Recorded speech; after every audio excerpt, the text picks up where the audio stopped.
All right, and now we move to the featured bout of the evening in the UFC's welterweight division. You have a battle between Geoff Hands of Steel Neal, the number 7 ranked welterweight in the division, coming into this fight on a 2-fight win streak with wins over Santiago Ponzinibbio, and then most recently a knockout victory over Vicente Luque in the 3rd round of their bout. And then you're going against the number 9 ranked Shavkat Rakhmonov, Shavkat Nomad Rakhmonov, who is undefeated in his professional mixed martial arts career with a record of 16 victories and no defeats, with all of his wins coming by way of finish. Rakhmonov versus Neal, Hands of Steel versus Nomad. What a phenomenal fight here. Man, this fight is unbelievable. I know people are going to look at this fight and immediately write off Geoff Neal. I don't expect people to be any different. That's how MMA fans are. They're going to come in and they're going to say, well, Rakhmonov's undefeated. He's the much superior grappler, much better top position, much better ground and pound, more powerful ground and pound. He's going to get in on the hips of Geoff Neal and take him down. He's going to knock out Geoff Neal on the feet. Listen, Rakhmonov is for real, but this fight right here is the true test. This is the test to see how good Rakhmonov is going to be. Because if he can dispatch of Geoff Neal inside the distance and put him out of there, get him out of there, make it look easy, then this guy's for real and he's probably going to be a future champion. But if it gets rough, if it gets tough, if it gets down and dirty, will Geoff Neal be able to show Rakhmonov, like, you're not going to come to the top of this top 10 and do much of anything because I'm going to send you right back down. Like, you think you're going to crack into the top 5, but I'm going to show you what's up. And I think that if anybody can do that, Geoff Neal can do that against Rakhmonov. I 100% believe Geoff Neal can have a lot of success in this fight. Obviously, if he gets taken down, then that's Rakhmonov's game. That's Rakhmonov's world. But Geoff Neal is not an easy man to get off of his feet. And even if you take him down, he's not easy to control once the fight does hit the mat. Hold on, I'm trying to... There we go. I don't know why it was showing that stupid power slap shit. But let's look at the grappling stats real quick before we break down the tail of the tape and everything. Rakhmonov is going to average 2.31 takedowns per 15-minute fight. Geoff Neal, on the other hand, 0.59. But he's more of a striker and uses his takedown and grappling ability as a defensive mechanism more than an offensive skill. He has a 44% takedown accuracy, does Geoff Neal. Rakhmonov, 50% takedown accuracy. If he shoots 4 takedowns, he's going to get at least 2 of them. And he averages 2.31 takedowns per 15-minute fight, which means that he's probably going to average at least 4 takedown attempts throughout the 15-minute bout. I expect him to actually try to shoot a little bit more in the fight against Geoff Neal. For takedown defense, this is what I'm talking about, man. Rakhmonov, 100% takedown defense. I don't expect Neal to be using the wrestling offensively. He's more going to use it on the defensive side. But he has an 85% takedown defense rate. That means that for every 10 takedowns, he's stuffing at least 8 of them, sometimes 9.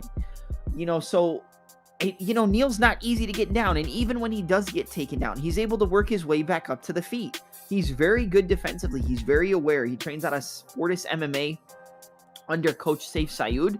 Obviously, Brandon Moreno just worked alongside Saif Sayoud for his title-winning performance against Davison Figueiredo in the 4th fight after the whole debacle with Coach Krause or James Krause and the betting scandal. We won't get into that here, but an 85% takedown defense rate. Geoff Neal is not easy to get off of his feet. Now, if anybody's going to be able to do it, could it be Rakhmonov? Yes, but this is a tough fight for Shavkat. I don't want you coming in here thinking that Rakhmonov's going to blow the roof off the house and run right through Geoff Neal, because that's not going to happen. Like, could he do it? I guess it's possible, but I find it very difficult in a world seeing Rakhmonov being the one to finish Geoff Neal. I actually think it's more common and more likely, in my opinion, when it comes to a finish, that the finish would come on the side of Geoff Neal because of his boxing, because of his angles, because of his footwork, because of his counter ability. His high kicks are very, very sneaky.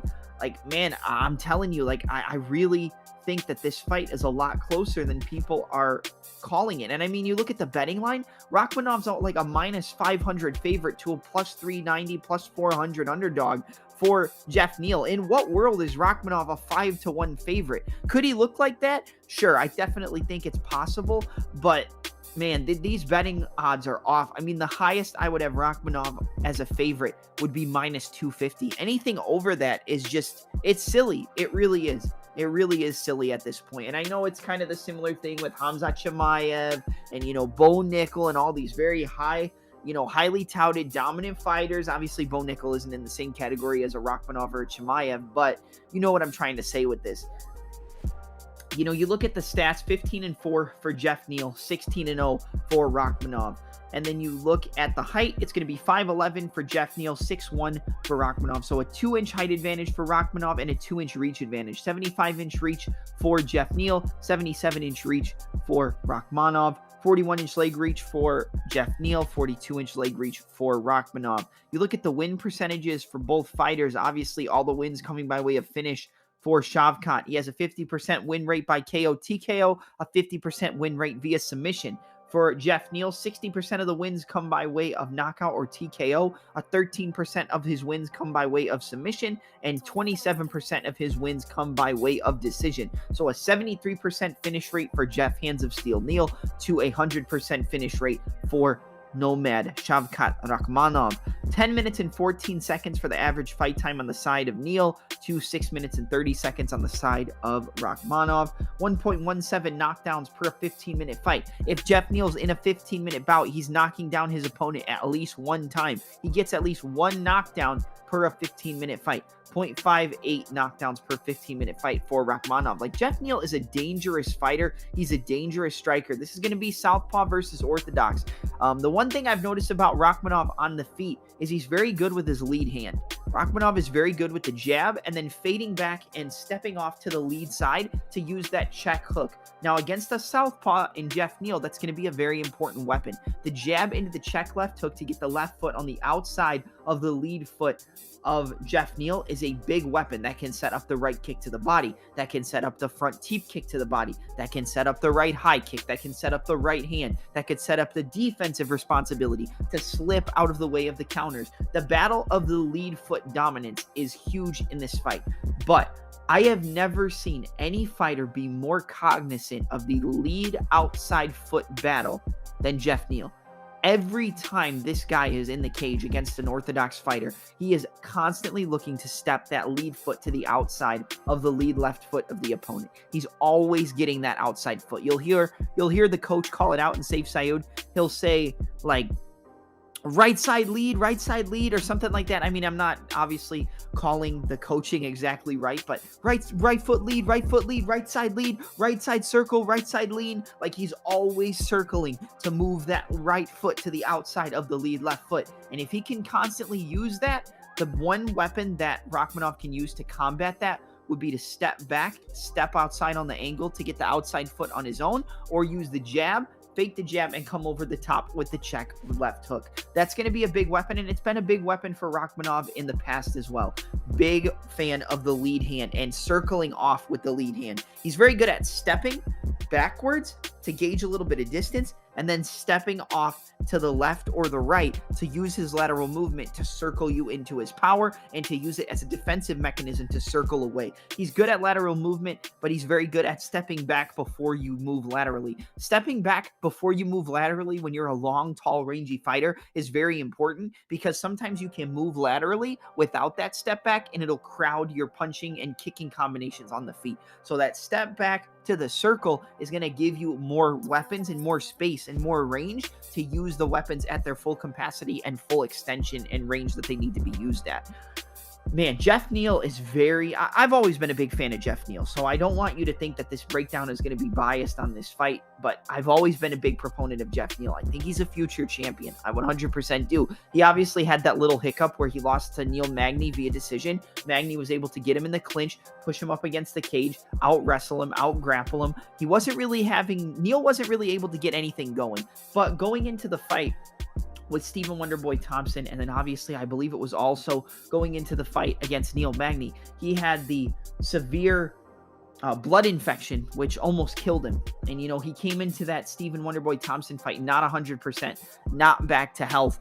and, didn't look his best. He had some good moments. He had some good moments in the fight against Wonderboy, but he didn't look like the Geoff Neal we had come to know. Against Neil Magny, I believe it was still the after effects of that staph infection, of that blood infection, which I believe he said all came from an infected tooth, and it just affected his kidneys, almost shut down his kidneys. He had kidney failure. His blood was just all messed up. And obviously, your kidneys, rehydration, hydration in the middle of a fight, that's crucial. So if all that is true, which I would never think Geoff Neal was a liar, then those performances were a compromised Geoff Neal.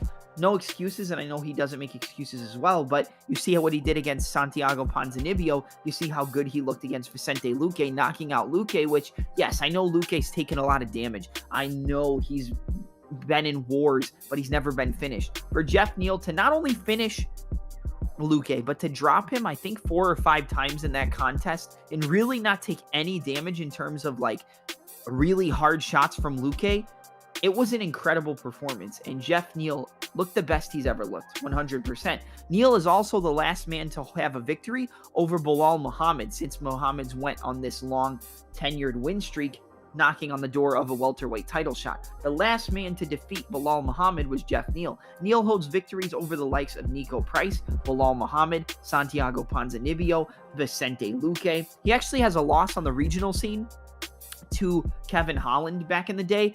I believe Kevin Holland actually defeated him via TKO, and that's the only person to ever TKO Geoff Neal. But if we go back to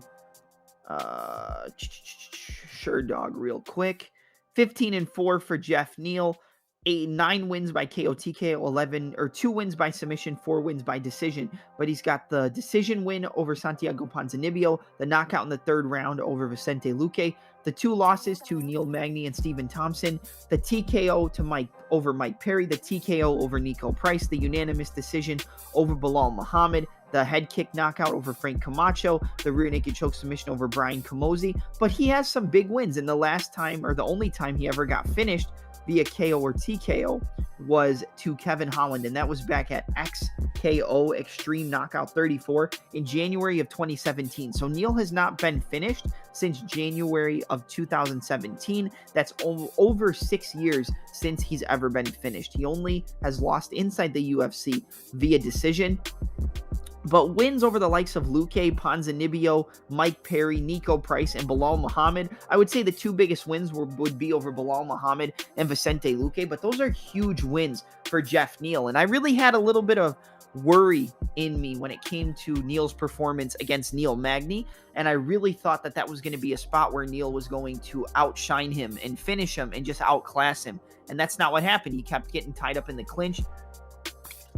He kept getting pushed up against the cage, controlled. Neal was using his volume, the long jabs and crosses, and then crowding Neal, not allowing him to use his lateral movement, his footwork, his distance, his stance changes to really let his striking get going. It was just a fight where Neal just couldn't get a hold of himself, and he really just couldn't get anything going for him in the entire fight. But I think we have a different Geoff Neal now, and it's going to be a very interesting matchup against Shavkat Rakhmonov. Now, obviously, you look at Geoff Neal, he doesn't want to be on the ground against Shavkat, but even if you do take him down, like I said, he's not a guy who settles for position, and with an 86% takedown defense rate, he's not going to be easy to take down regardless. Now, do I think that if anybody could do it, it would be Shavkat Rakhmonov? Yes, I do. Do I think that if Rakhmonov gets him on the floor, that he is going to be in a world of trouble? Yes, I think if Rakhmonov's on top of you, constantly changing positions, constantly looking to pass your guard, stacked guard, passing over into the half guard. When he gets into the side control, he'll pass over into the reverse scarf position where he'll have, kind of the open legs, the one off to the side, and he'll reverse scarf position and then use that reverse scarf to step over into mount as you try to hip into him. He's very good at opening up his hips and stepping back over into mount, giving you no space. He can move extremely fluidly on the floor, half guard to side control to full mount, passing in the guard, stacked guard, huge ground and pound. You saw that showcased against Carlston Harris, where he dropped him with a wheel kick and then landed vicious straight punches on the ground right to the chin of Carlston Harris and knocked him out cold. He has vicious ground and pound, very good submission skills. Good striking on the feet. The jab and the left hook would be his best weapons in terms of the punches. And when it comes to his kicking game, he loves that spinning wheel kick with the right leg. He's very good with the front kicks up the middle. Good roundhouse kicks as well.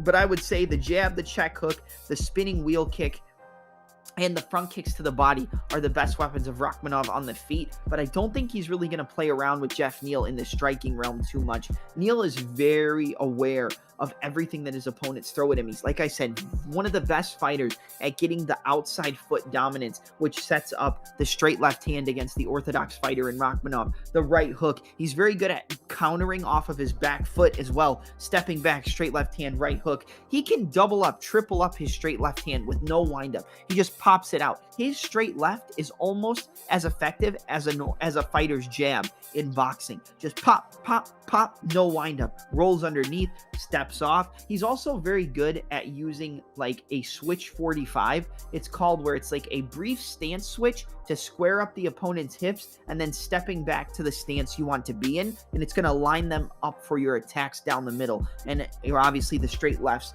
the right hooks, the right uppercuts, the left uppercuts. Neal has a very good slip uppercut on the lead side and the rear side. You saw all of this showcased against Vicente Luque, who, yes, is hittable, but he's still defensively aware and a very good counter striker. And Neal wasn't there for a lot of the counters of Luque, aside from a few left hooks as Neal tried to close the distance. But the straight left hand slipping off, the slip lead uppercut, he's very good at the 1-2 high kick on the same side. Now, with Rakhmonov being a taller fighter, it might be a little bit harder for Neal to land his head kicks because of how tall, long, and rangy Rakhmonov is, and using his reach and distance very well. The jab to the check left hook, the jab to the left hook to get the outside foot. Like, he uses long range weapons to stay at the distance where he, wants to keep you at. But the main path to victory for Rakhmonov is going to be the grappling, getting the takedowns, getting on top of Geoff Neal, passing over into side control, passing into the, getting into the half guard, passing over into the full mount, taking the back, flattening him out, getting into a scramble where Neal can give up his neck and he can jump on that arm and guillotine. He's a very, very solid competitor and a very good submission artist when it comes to the guillotine chokes, getting the back, getting the rear naked choke. The ground is not where Geoff Neal wants to be, but I do have belief in his takedown defense, in his work off the cage. But I do think if Rakhmonov isn't able to get those takedowns on Geoff Neal, that the other area where he's going to excel is by pushing Neal up against the cage. And if he can cut him off and push him straight back to the fence, the over-under positions in the clinch, the double underhooks, trying to get inside or outside reap trips to take him down against the fence and work, his tall, long, rangy frame to step over into mount, stack up Geoff Neal against the cage, pass over the stacked guard into the half guard, open yourself up into the scarf position, go to the reverse scarf to open up the hips and step over into mount. He's a very solid grappler, and that's not where Neal wants to be at any point in this fight. I do think Rakhmonov will get at least one takedown, but I think Neal will work his way back up to the feet. And on the feet, I think Geoff Neal's going to outstrike Rakhmonov. I 100% do, and I said it. And, you don't have to agree with me because I know Rakhmonov has a lot of hype. I know he's undefeated. I know, but we've seen a lot of O's go recently in MMA, and I think Rakhmonov's is going to be the next one, man. I think Geoff Neal's counter ability, his ability to use that switch 45 stance when he's moving laterally away from his opponent, even as a defensive mechanism, he'll step into south orthodox to square up the opponent's hips and then step right back into southpaw to square you up for the right hook, for the straight left, for the slip uppercuts on the lead and the rear side, for the right hook into the straight left hand, the double, triple straight left hands, the rolling underneath, the straight left into the left high kick. He's so good at setting up his angles. He's so intelligent at putting you in the exact position inside that cage where he can land his big shots. Even the right hook to the straight left he landed on Luque, which was the shot that knocked him out, getting him up against the cage, straight left, right hook, slip inside, right uppercut, right uppercut, right uppercut, slip back, left uppercut, left uppercut, left uppercut. Even before he knocked him out, you'll see he took a little slight angle shift off to his rear side to square up Luque, get off on the angle where he had enough range and extension to land the straight left, and then pop him with the straight left, step off, little brief angle shift to cut him off, square his hips up, right hook, straight left, and knocked out Vicente Luque. The angle shifts, the pivots, the stepping to the outside of the lead foot and being so aware. I think Rakhmonov's going to get caught with that straight left a lot. I think he's going to get caught with the right hook. I think Geoff Neal's ability on the feet is going to be, I think he's just a way better technical striker than Rakhmonov, and I think he's good enough defensively with the takedowns and the grappling where Rakhmonov's not going to be able to dominate a Geoff Neal. I do see this fight going the distance. If I see a finish by submission, I think it's possible it comes from Rakhmonov because I don't see Neal getting a sub, even though he does have some submissions in his career. But I think if it's a knockout upside, I only see a world where Neal would be the one to knock out Rakhmonov with his technical striking, the beautiful straight left, the right hook, the uppercuts, the left high kick off the straight left hand, the cross into the high kick. I mean, we've talked about it a lot already in this brief breakdown, but I'm going to go with the upset. I'm going to go with Geoff Hands of Steel Neal to defeat Shavkat Rakhmonov by a 29-28 unanimous decision. I think that the technical ability, the sharpness, the footwork, the range management, the awareness of Geoff Neal inside the cage to get that outside foot, to stay off on the angles that he needs to stay off on. I think he's going to piece up Rakhmonov on the feet, and he's going to have good enough awareness to not back straight up into the cage, because being on the cage is not where you want to be against a grappler the esque of Shavkat Rakhmonov.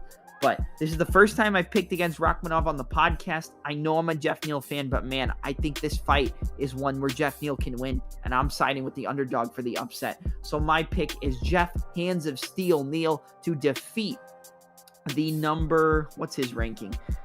The number 7 Geoff Hands of Steel Neal to defeat the number 9 ranked Shavkat Nomad Rakhmonov, handing him his first loss in professional mixed martial arts via a 29-28 unanimous decision. When it comes to the betting side, I like the over 1.5 rounds on DraftKings, which I think is somewhere around like a minus 150. Somewhere around there, minus 120, minus 150, somewhere in that range. I like the over 1.5. I like the over 2.5, and I like the fight to go to decision. That would be the best way. If you want to play Geoff Neal, obviously take Geoff Neal on the money line at like a plus 390, plus 400. I also like Geoff Neal by KO, TKO, or decision, the method of victory double chance, which I think gives you plus 349, plus 350, somewhere around there. So it's basically like playing the money line, but you know, if you want to take that shot, then go ahead. But I'm siding with Geoff Neal to get the victory. Big underdog here. Big underdog spot. Geoff Neal to defeat Shavkat Rakhmonov via 29-28 unanimous decision.